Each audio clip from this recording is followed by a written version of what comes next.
अस्सलाम वालेकुम everyone, this is D3 exercise 10A और क्वेश्चन नंबर 6 हम इसका कर रहे हैं।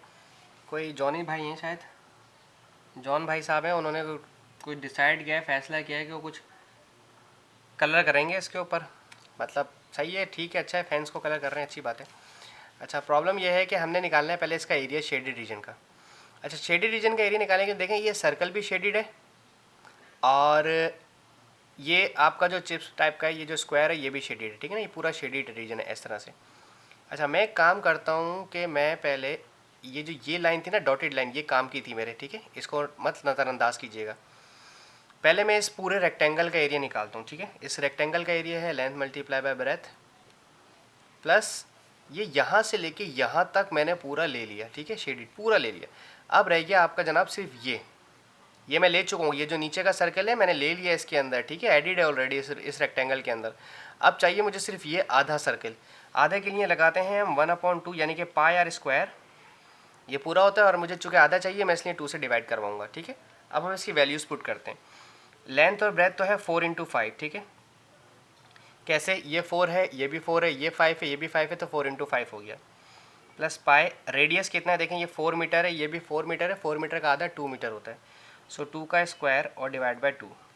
हमने क्या पाई में ही आंसर देना था? मैं पढ़ लूँ इसको एक दफ़ा दोबारा? नहीं नहीं नहीं, पाई में शायद इसने नहीं बोला हुआ। ठीक है जी, कोई मसला नहीं। 4 5 ज़ा 20 प्लस ये हो गया 4 पाई, 4 डिवाइड बाई 2, 2 पाई हो गया।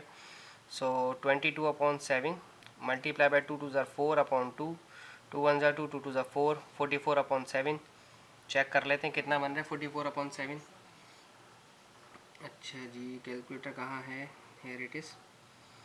ये कैसे हो गया? This is it, 44 divide by 7, this become 6.28 और इसे ऐड किया तो 26.28 बना। और अगर हम राउंड ऑफ करने की कोशिश करें तो आई गेस राउंड ऑफ करने पे इसमें कुछ आंसर ज़्यादा फ़र्क पड़ेगा नहीं, क्योंकि ये इसको 3 बना देगा और ये इसको चेंज कर नहीं सकता, तो हम सिर्फ 26 मीटर ले लेंगे स्क्वायर में, चूँकि ये एरिया है। अब है, उसने सिर्फ कलर करना है, ठीक है। अब कलर करना है, इस पूरे सर्कल पे कलर करेगा वो, ठीक है, क्योंकि उसने कहा था डार्क लाइंस पे कलर करेगा वो, येलो कलर करेगा विद अ ब्लैक लाइन। इस डॉटेड पे कलर नहीं करेगा, पहले इस सर्कल पे कलर करेगा, फिर यहाँ, फिर यहाँ, फिर यहाँ। तो सर्कल पे कलर करने के लिए मुझे सिर्फ सर्कल की बाउंड्री चाहिए। तो जब बाउंड्री चाहिए होती है तो मैं सरकमफेरेंस का फॉर्मूला लगाता हूँ, सरकमफेरेंस प्लस ये लाइन भी बॉर्डर कलर करनी है उन्होंने, ये लाइन भी कलर करेंगे और ये लाइन भी। इस पर कोई फार्मूला अप्लाई नहीं होगा, सिर्फ 5 + 4 + 5 लिखेंगे, ठीक है। कैसे? 5 + 4 + 4, इस पर कोई फार्मूला नहीं है, सिर्फ सरकमफेरेंस का फार्मूला लगाएंगे 2πr का, ठीक है। सो दिस बिकम कितना हो गया? 9 13, दिस इज़ 13। अच्छा, 2πr, 2 पाई की वैल्यू 22/7 और रेडियस कितना है इसका भाई? रेडियस 2 है, चलो तो अच्छा याद रहा मुझे, रेडियस 2 है। So this become 2 + 13। मैं इसको सॉल्व कर लेता हूँ with the help of calculator.